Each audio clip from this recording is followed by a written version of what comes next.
أعوذ بالله من الشيطان الرجيم بسم الله الرحمن الرحيم ليس البر أن تولوا وجوهكم قبل المشرق والمغرب ولكن البر من آمن بالله واليوم الآخر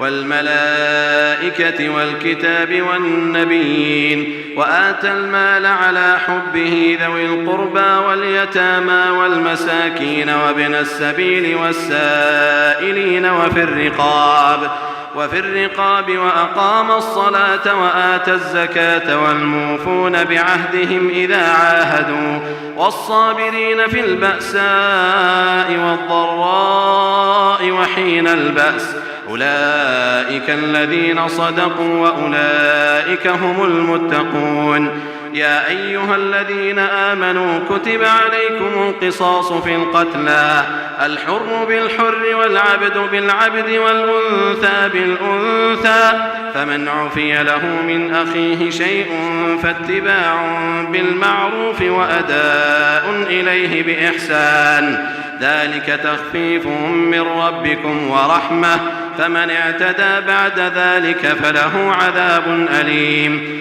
ولكم في القصاص حياة يا أولي الألباب لعلكم تتقون كتب عليكم إذا حضر أحدكم الموت إن ترك خيرا الوصية للوالدين والأقربين بالمعروف حقا على المتقين فمن بدله بعدما سمعه فإنما إثمه على الذين يبدلونه إن الله سميع عليم فمن خاف من موص جنفا أو إثما فأصلح بينهم فلا إثم عليه إن الله غفور رحيم صدق الله العظيم. الحمد لله رب العالمين والصلاة والسلام على سيد المرسلين وعلى آله وأصحابه أجمعين أما بعد. سورۃ البقرہ کا یہ رکوع نمبر 22 ہے جس کی بھی آپ کے سامنے تلاوت کی گئی.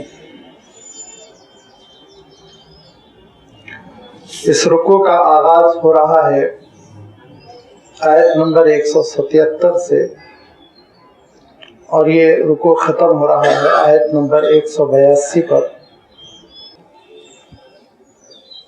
دو الگ الگ حکم کے ساتھ اس رکوع کی پہلی آیت میں اللہ تعالیٰ نے ایک بہت ہی بنیادی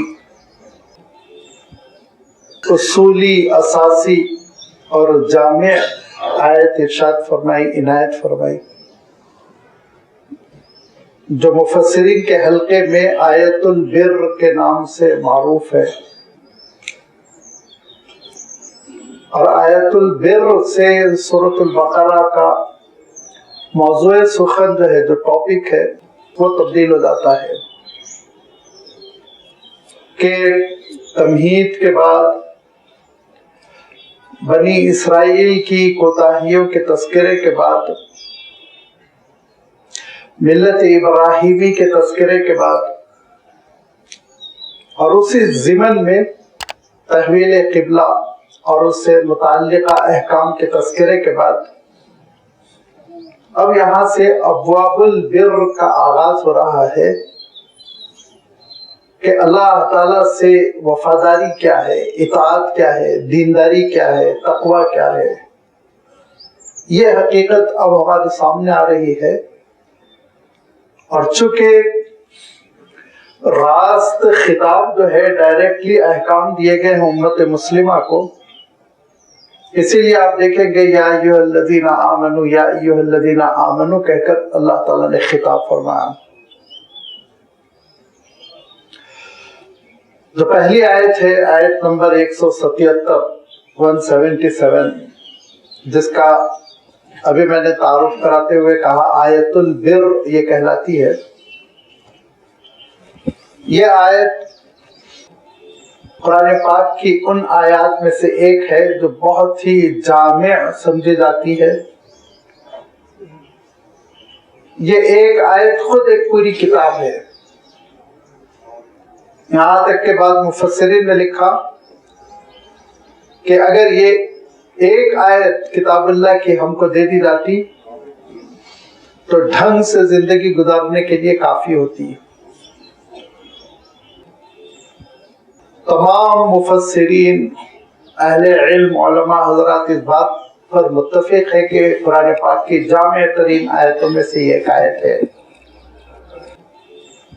اور اس سے پہلے بھی میں ایک بار یہ واقعہ آپ کی خدمت میں رکھ چکا ہوں کہ حضرت عبداللہ ابن مسعود رضی اللہ تعالیٰ عنہ جو بچپن سے، لڑکپن سے اللہ کے رسول صلی اللہ علیہ وسلم کی خدمت پہ رہے، مکہ مکرمہ میں انہوں نے اللہ کے رسول صلی اللہ علیہ وسلم کی صحبت سے استفادہ کیا، پورا مدنی دور آپ صلی اللہ علیہ وسلم کی خدمت پہ رہے، اور یہ مقام حاصل ہو گیا تھا کہ وہ کہا کرتے تھے کہ قرآن پاک کی جس آیت کے بارے میں تم کو پوچھنا ہو مجھ سے پوچھو، میں بتاؤں گا. گرمی میں نازل ہوئی، سردی میں نازل ہوئی، صبح نازل ہوئی، شام نازل ہوئی، ناسخ ہے، منسوخ ہے، محکم ہے، مطلق ہے، جو حکم ہے وہ میں تم کو بتا دوں گا. کیونکہ وہ اللہ کے رسول صلی اللہ علیہ وسلم کی خدمت میں اتنا رہا کرتے تھے کہ اللہ تعالیٰ نے اپنی کتاب کا علم وافر مقدار میں ان کو عنایت فرمایا تھا. ان کو حضرت عبداللہ ابن مسعود رضی اللہ تعالیٰ عنہ کو حضرت عمر رضی اللہ تعالیٰ عنہ نے عراق کو بھیج دیا تھا. وہ عراق میں گورنر تھے، وہ عراق میں یونیورسٹی تھے، وہ عراق میں معلم تھے، وہ عراق میں امیر تھے، سب کچھ تھے. اور حج کا قافلہ لے کر مکہ مکرمہ آئے ہوئے تھے. رات کا وقت تھا، عراقیوں کا خیمہ لگا ہوا تھا، ٹینٹ بڑا سا مینا میں قیام تھا. حضرت عمر رضی اللہ تعالیٰ عنہ امور حج کو صحیح طور پر انجام دینے کے لیے، اس کی نگرانی کرنے کے لیے مدینہ منورہ سے تشریف لائے تھے، اور رات میں خبر لے رہے تھے، جائزہ لے رہے تھے کہ کون کہاں ہے، کیا حال ہے. جب اس خیمے کے پاس پہنچے تو کہا کہ من القوم، کون لوگ ہیں؟ تو کہا ہم اہل عراق کے کوفے سے آئے ہیں. کہا کیا حالات ہے عراق کے، کوفے کے؟ سب ٹھیک ٹھاک ہے؟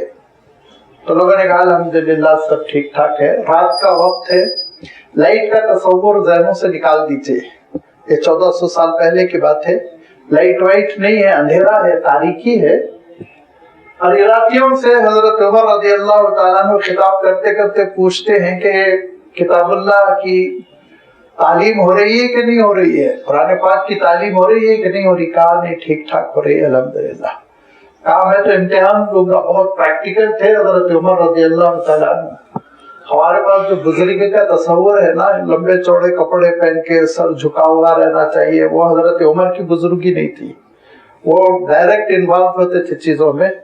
لہذا کہا میں تو امتحان دوں گا، لہذا یہ بتاؤ کہ قرآن پاک کی سب سے جامع آیت کون سی ہے؟ تو جواب دیا ان لوگوں نے لیس البر ان تولوا وجوہکم قبل المشرق والمغرب، جس کے بھی تلاوت کی گئی. کہا جواب تو بالکل ٹھیک ہے. اچھا یہ بتاؤ قرآن پاک کی وہ کون سی آیت ہے جو بہت ہی انصاف پر آمادہ کرتی ہے اور ہمارے معاشرے کی اصلاح کر دیتی ہے، درست کر دیتی ہے؟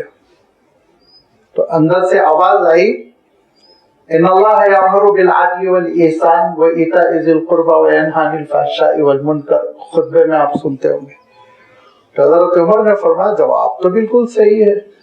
فرمایا اچھا تیسرا سوال یہ ہے کہ قرآن مجید کی وہ کون سی آیت ہے جس سے ہماری امیدیں اللہ تعالیٰ کی رحمتوں سے بندھ جاتی ہیں؟ ایو آیتین ارجا فی کتاب اللہ، امیدوں کے اعتبار سے سب سے زیادہ جامع آیت کون سی ہے؟ تو اندر سے آواز آئی قل لعبادی الذین اسرفوا لا تقنطوا من رحمت اللہ. اے نبی میرے ان بندوں سے کہہ دیجئے جو گناہوں سے اپنی جانوں پر ظلم کیے کبھی میری رحمت سے مایوس نہ ہونا۔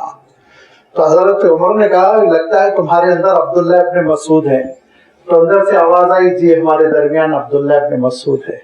اس سے آپ اندازہ لگا سکتے ہیں کہ دو باتوں کا، ایک تو میں خود عرض کر چکا ہوں حضرت عبداللہ ابن مسعود رضی اللہ تعالیٰ عنہ کا علم اکابر علماء صحابہ میں تھے، وہ علماء جو تھے صحابہ میں، ان میں صف اول کے لوگوں میں حضرت عبداللہ ابن مسعود، حضرت عبداللہ ابن عباس، حضرت عبداللہ ابن عمر، حضرت عبداللہ ابن زبیر رضی اللہ تعالیٰ عنہ جمیعاً کا شمار ہوتا ہے۔ دوسری بات جو یہاں مطلوب ہے وہ یہ کہ یہ آیت کتنی جامع ہے کہ صحابہ کے اندر معروف تھی، جامع ترین آیت ہے، معنوں کے اعتبار سے یہ ساری ان اہم ہدایتوں کا احاطہ کیے ہوئے ہیں جو ایک انسان کی بھلی زندگی کے لیے کافی ہے۔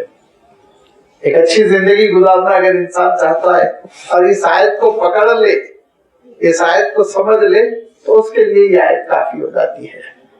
لہذا یہ آیت، اس کو مفسرین نے لکھا کہ یہ ابواب البر، بر کا بھی میں ترجمہ نہیں کر رہا ہوں کیونکہ ابھی گفتگو آپ کے سامنے میں رکھوں گا، فرمایا کہ ابواب البر کی جامع ترین آیت ہے۔ ویسے قرآن پاک کی ہر آیت اپنی اہمیت، انفرادیت رکھتی ہے، لیکن بعض آیتیں ایسی ہیں کہ خود اللہ کے رسول صلی اللہ علیہ وسلم نے ان کی اہمیت بیان فرمائی۔ انشاءاللہ آیت الکرسی آئے گی، اللہ کے رسول صلی اللہ علیہ وسلم نے اس کی فضیلت بیان فرمائی، اور بھی بعض آیتیں ایسی ہیں جن کی اہمیت کچھ زیادہ ہی ہے۔ لہذا یہ جو آیت البر ہے، اس آیت البر میں اللہ تعالیٰ یہ بات ارشاد فرماتا ہے کہ لَيْسَ الْبِرَّ أَن تُوَلُّوا وُجُوهَكُمْ قِبَلَ الْمَشْرِقِ وَالْمَغْرِبِ۔ بر کا ترجمہ کسی مترجم نے نیکی سے کیا، کسی مترجم نے اطاعت سے کیا، کسی مترجم نے خیر سے کیا، کسی مترجم نے بہترین صفت سے کیا، اور یہ سب ترجمے صحیح ہے، لیکن لفظ بر کا حق نہیں ادا ہوتا ہے۔ بہت بڑے مہمان آپ کے گھر آ گئے ہیں تو چائے بھی پیش کر رہے ہیں، بسکٹ بھی پیش کر رہے ہیں، ہر طرح کی ضیافت، لیکن دل نہیں بھر رہا، اتنے بڑے مہمان آئے، کیا کر جاؤں میں۔ یہ کیفیت ہے اس آیت کی کہ مفسرین لکھتے جا رہے ہیں، ترجمہ نگار حضرات مترجمین لکھتے جا رہے ہیں، لیکن حق نہیں ادا ہو پا رہا ہے، کیونکہ عرب کے جو مفسرین ہیں، چاہے وہ زمخشری ہوں جن کی کشاف لغوی اعتبار سے بہت ہی معروف کتاب سمجھی جاتی، یا اوائل بالکل ابتدائی دور کے مفسرین امام ابن جریر طبری رحمۃ اللہ علیہ، جامع القرآن جن کی بہت مشہور تفسیر ہے، ان سب نے بر کی تشریح کرتے ہوئے لکھا کہ ہر بھلائی کا احاطہ کر لینے والا یہ لفظ ہے۔ اب ہم نیکی کہتے ہیں، نیکی کی معنی کیا ہے؟ مثلا میں مسجد حاضر ہوا، 2 رکعت میں نے ادا کی، نیکی ہے۔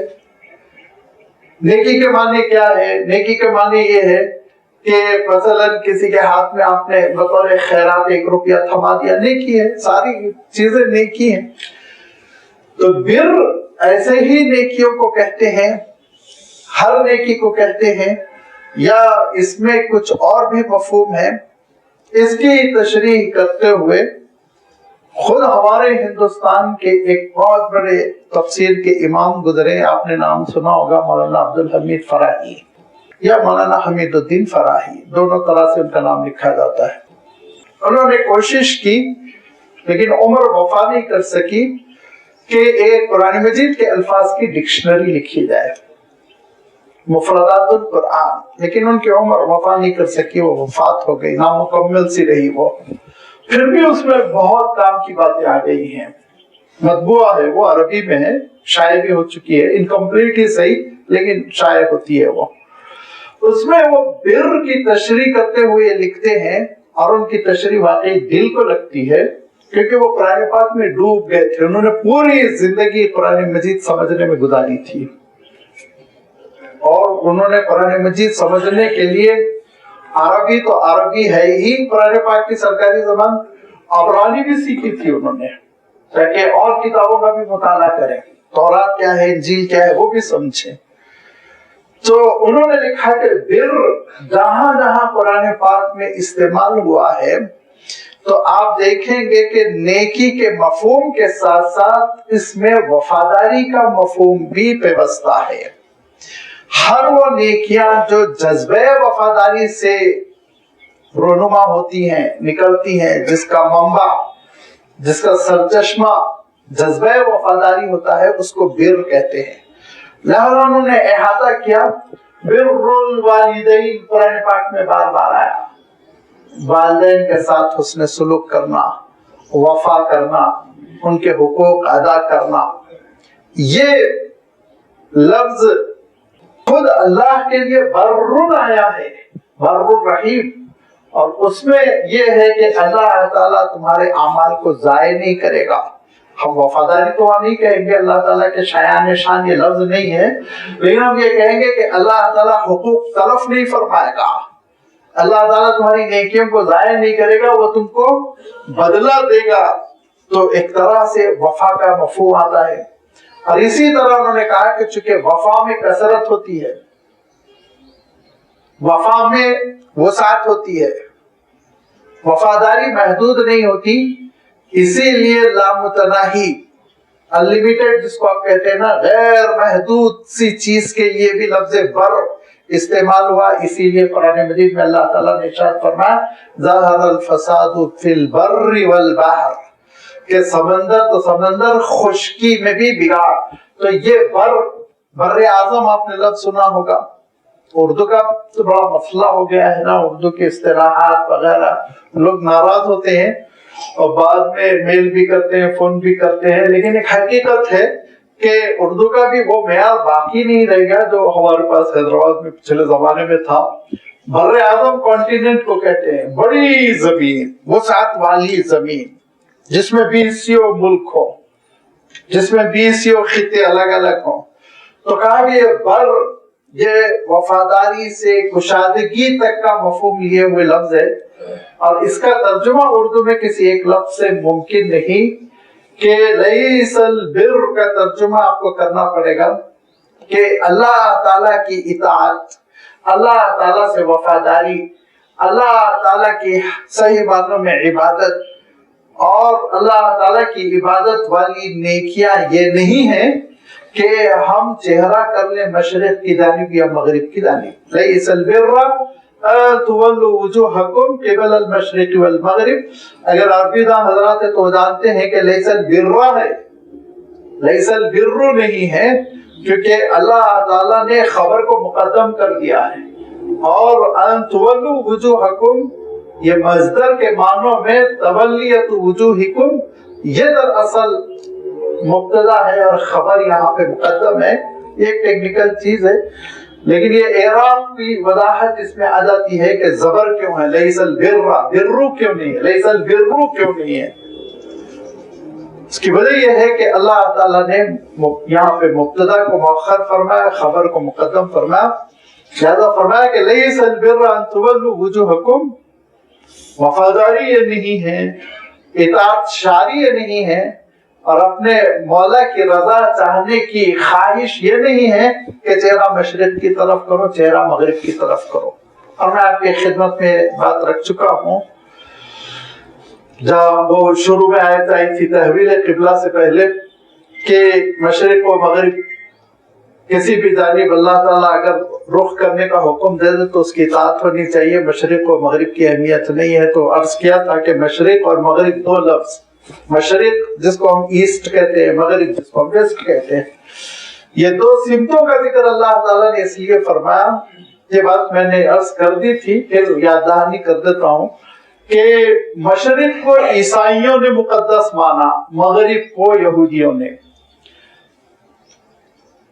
اب مجھے تحقیق نہیں ہے، لیکن ایک مفسر نے مولانا عبد المجید دریابادی رحمۃ اللہ علیہ نے پورے اعتماد کے ساتھ لکھا ہے کہ ہر چرچ کا رخ جو ہوتا ہے وہ مشرق کی طرف ہوتا ہے، چاہے دنیا میں کہیں بھی ہو۔ واللہ اعلم، مجھے تحقیق نہیں، لیکن اتنا تو ہے کہ عیسائیوں نے، کرسچنس نے